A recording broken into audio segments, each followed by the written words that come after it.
नमस्कार, आप देख रहे हैं एफएम न्यूज और मैं हूं आपके साथ में शोभित पाठक। बुलेटिन की शुरुआत करेंगे इस वक्त की अहम खबर के साथ। भराड़ीसैंण में विधानसभा सत्र खत्म होने के बाद देहरादून लौटने से पहले आज सुबह अचानक सीएम धामी गैरसैंण के सामुदायिक स्वास्थ्य केंद्र पहुंच गए। सीएम धामी ने अस्पताल पहुंचकर वहां निरीक्षण किया। मुख्यमंत्री ने गैरसैंण के अस्पताल में दवाओं की उपलब्धता एवं मरीजों के लिए अन्य आवश्यक सुविधाओं की जानकारी भी ली। बता दें कि डॉक्टरों, अधिकारियों और मरीजों से भी सीएम धामी ने मुलाकात की। सीएम ने कहा कि उत्तराखंड में खासकर राज्य के पहाड़ी इलाकों में स्वास्थ्य व्यवस्थाओं को सुधारने का काम हमारी सबसे बड़ी और पहली प्राथमिकता है। सीएम धामी अचानक गैरसैंण सामुदायिक केंद्र पहुंचे। सीएम पुष्कर सिंह धामी ने कहा कि गैरसैंण में बन रहे 50 बेड के उप जिला चिकित्सा के नए भवन का काम तेजी से चल रहा है। यह देखकर उनको अच्छा लगा। उन्होंने कार्यदायी एजेंसी को इसका निर्माण कार्य जल्द पूरा करने के निर्देश भी दिए। मुख्यमंत्री ने कहा कि स्वास्थ्य सुविधाओं को बेहतर बनाने के लिए सरकार द्वारा लगातार प्रयास किया जा रहा है।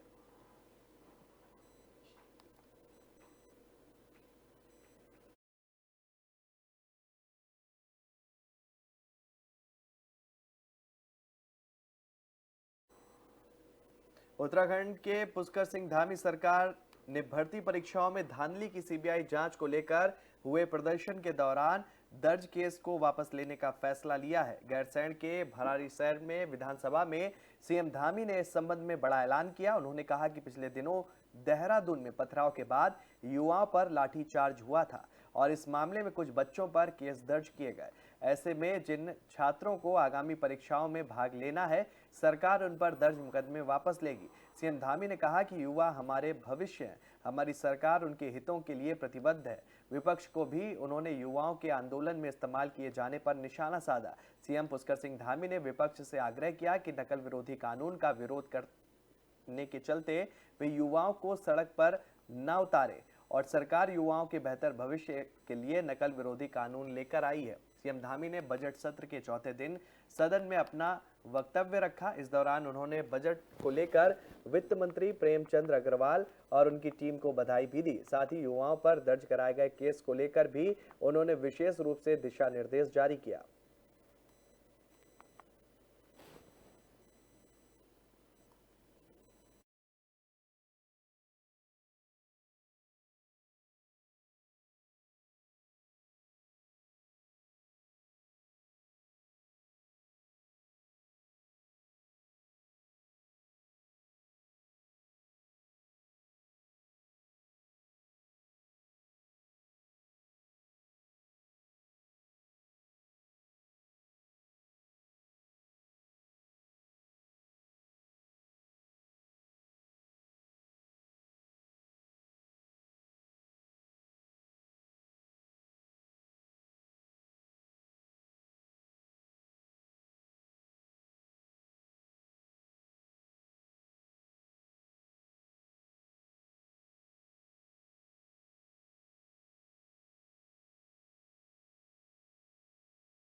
मसूरी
सब पुलिस महानिदेशक उत्तराखंड महोदय की तरफ से एक अभियान चलाया गया था, जिसमें सारे जघन्य अपराधी हैं, इनामी बदमाश हैं या और गैंगस्टर में जो गैंग में उनके विरुद्ध लगातार कार्रवाई के लिए एक अभियान चलाया जा रहा था।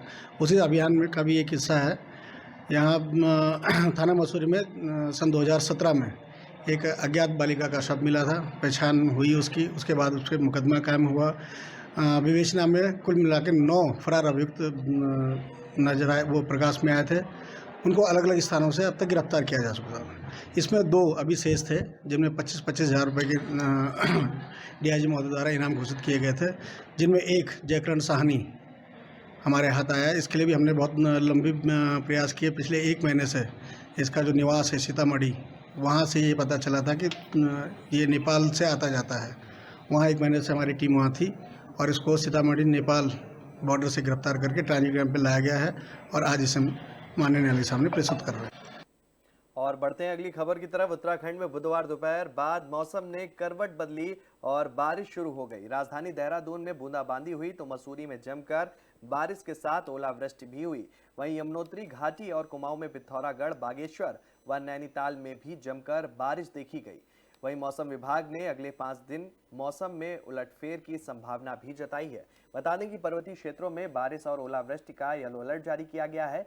3500 मीटर से अधिक ऊंचाई वाले क्षेत्रों में बर्फबारी की भी संभावना जताई गई है।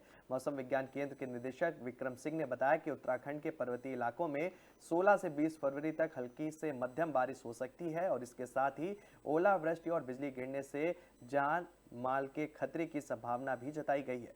वहीं मैदानी इलाकों में भी इसका असर देखने को मिलेगा। हल्की बारिश और तापमान में कमी आने के साथ ही तेज हवाएं भी चल सकती हैं। केदारनाथ धाम में बीते 1 सप्ताह में दोपहर बाद खराब हो रहे मौसम के बावजूद मंदिर परिसर और मंदिर मार्ग पर जमा बर्फ तेजी से पिघल रही है। यहां अब 2 फीट तक बर्फ रह गई है। दूसरी तरफ गौरीकुंड केदारनाथ पैदल मार्ग पर भी लिंचौली से केदारनाथ तक बर्फ हटाने का काम जोरों पर जारी है।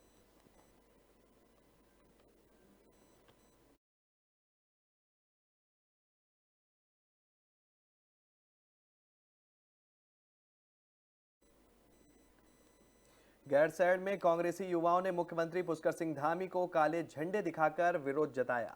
वहीं भर्ती परीक्षाओं में नकल की सीबीआई जांच की मांग भी की गई और साथ ही अंकिता भंडारी हत्याकांड को लेकर कांग्रेसियों का यह प्रदर्शन जारी रहा। दरअसल सीएम धामी वीर चंद्र सिंह गढ़वाली की मूर्ति पर माल्यार्पण करने जा रहे थे, जहां विरोध प्रदर्शन के चलते सीएम धामी को बिना माल्यार्पण के वापस लौटना पड़ा।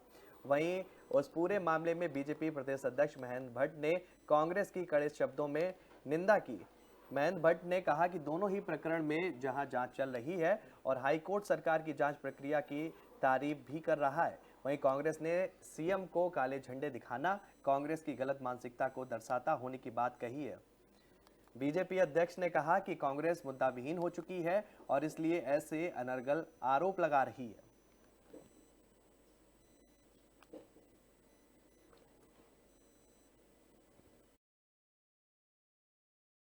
कि सबसे बड़ी बात तो यह है कि कांग्रेस मुद्दाविहीन हो चुकी है। जब मुद्दे नहीं होते तो उन मुद्दों को कुरेदने का काम किया जाता है जो जिन पर जांचें चल रही होती हैं। स्वयं हाई कोर्ट ने अंकिता भंडारी हत्याकांड के विषय पर बहुत स्पष्ट रूप से और खास नकल विरोधी अध्यादेश के ऊपर और नकल विरोधी जो घटनाक्रम उसके ऊपर स्पष्ट कहा है कि सरकार की एजेंसियां अच्छा काम कर रही है। और मुख्यमंत्री जी ने भी कहा है कि नकल विरोधी जो इस प्रकार से लोग पकड़े गए नकल के संदर्भ में, उस विषय की एजेंसी अगर कहीं पर उसकी एजेंसी में जांच में कोई कमी पाई जाएगी तो दूसरी जांच के लिए सरकार तैयार है। लेकिन जानबूझकर आज सीबीआई बोलेंगे, सीबीआई से कराते तो एसआईटी बोलते, ये कांग्रेस की नियत का अंग बन गया। जहाँ सीबीआई की जांच चल रही है वहाँ करेगी सीबीआई जो है सरकार का एक प्रकार का मुखौटा बना हुआ है। तो आखिरकार जब मुद्दे नहीं होते हैं तो पुराने मुद्दों को कुरेद कर उनको जिंदा रखना ये कांग्रेस की नियत बन गई है, जो कि इस राज्य के हित में नहीं।